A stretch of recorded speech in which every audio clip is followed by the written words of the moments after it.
함께 나눌 하나님의 말씀은 에베소서 5장 15절부터 17절까지 말씀입니다. 우리 함께 읽겠습니다. 그러므로 여러분은 어떻게 살아가야 할지를 살피십시오.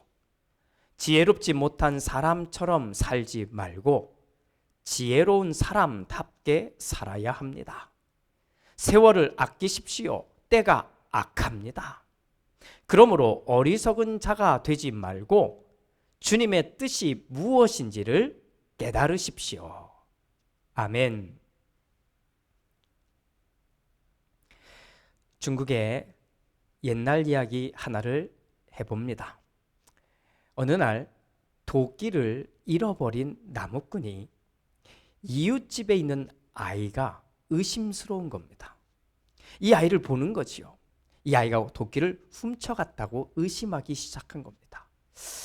이 꼬마가 자기 집 앞을 지날 때만 이상하게 살금살금 걸어가는 것 같은 거예요.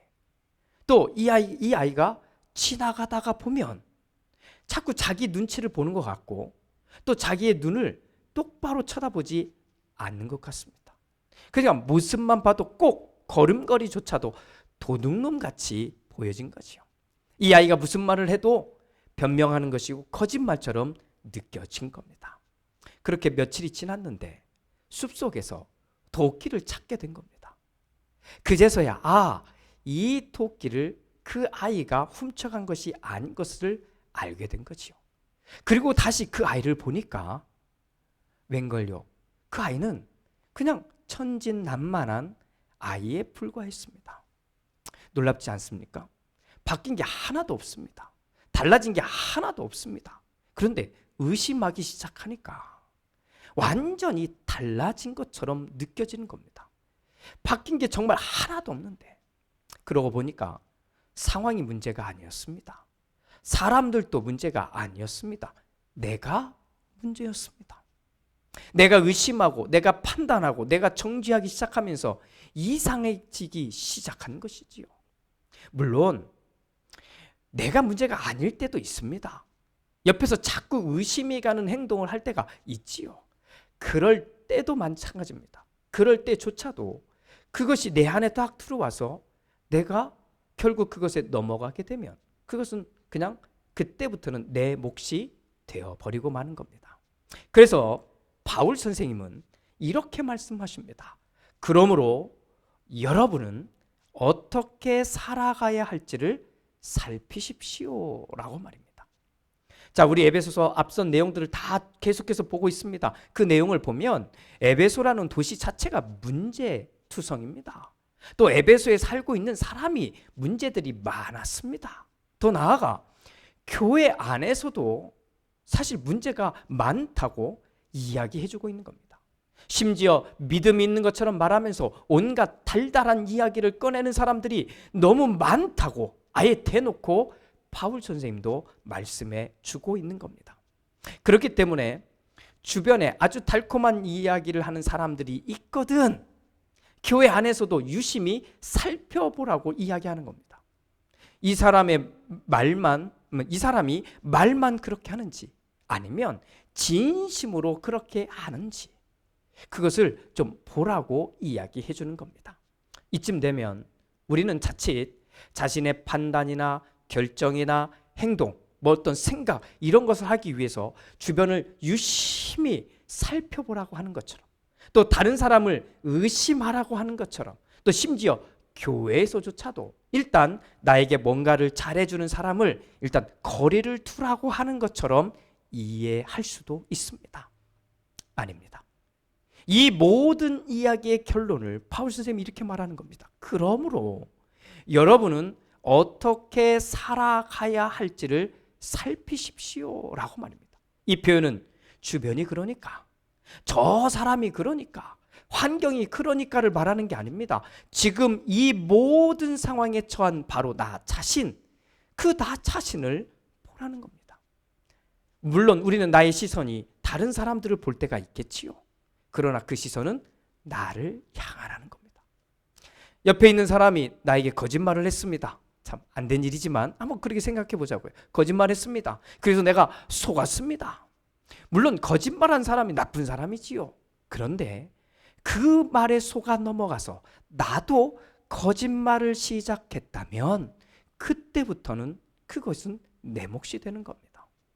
옆에 있는 사람이 나를 의심하게 만들었습니다. 맞습니다. 나쁜 사람은 의심하게 만들고 있는 그 사람입니다. 하지만 의심하게 만들었다고 해서 내가 의심을 하기 시작하는 순간부터는 그때부터는 내 몫이 되는 겁니다.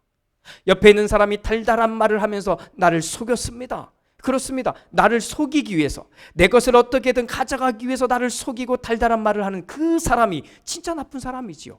하지만 그 말에 속아 넘어가서 나에게 뭔가 잘해주는 것처럼 해서 속아 넘어가서 내 것을 주었다면 그때부터는 그것의 몫은 내가 되는 겁니다. 그런데 이런 일들이 교회에서도 일어나고 있다는 겁니다. 그러니 2000년 전이나 지금이나 사람들이 모이는 곳에서는 비슷하구나 이런 생각을 하게 됩니다. 그때 바울 선생님은 확실하게 말씀합니다. 그러므로 그 모든 상황에서 그런 사람들 사이에서 당신이 어떻게 살아야 할지를 잘 살펴보십시오라고 말입니다. 무조건 의심할 필요가 없습니다.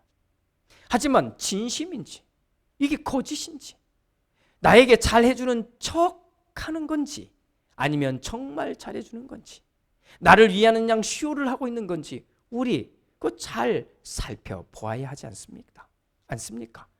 그런데 그보다 더 중요한 것은 그 모든 상황에서 내가 어떻게 살지를 결정해야 한다는 겁니다. 그래서 바울 선생님은 그렇게 어떻게 살아야 할지를 묻는 사람들에게 자기가 결정한 기준 2가지를 소개해 줍니다. 첫 번째는 지혜롭게 살아가라는 겁니다. 지혜 없이 어리석게 살지 말라는 거지요. 또 하나는 세월을 아끼라는 겁니다. 왜냐하면 이미 세상이 악하기 때문입니다. 자기가 돈 좀 있다는 분들은 좀 잘 들어주십시오. 자, 돈 좀 있다고 자기가 생각하면 잘 들어주세요.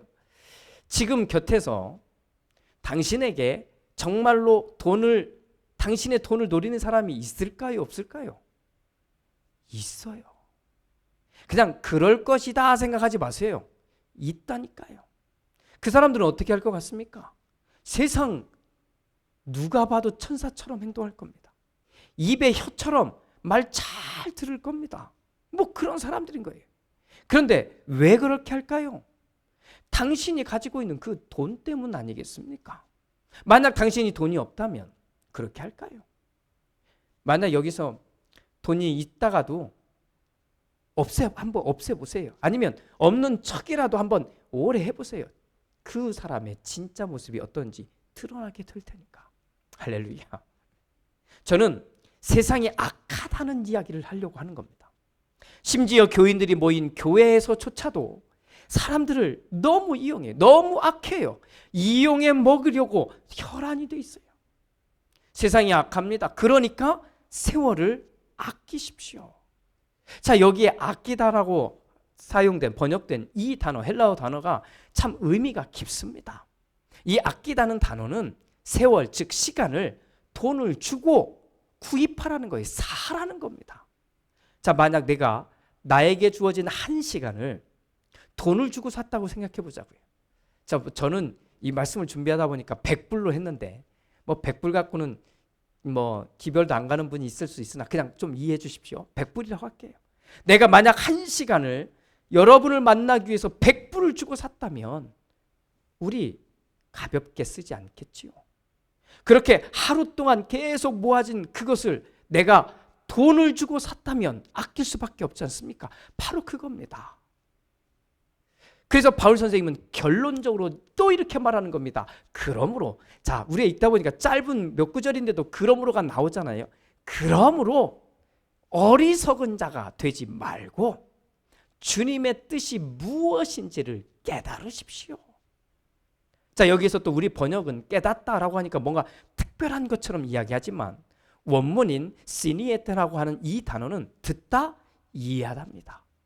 자, 이런 말입니다. 여러분, 세상이 악합니다. 그러니 시간을 아끼십시오. 제발 한 시간 값있게 사용하십시오.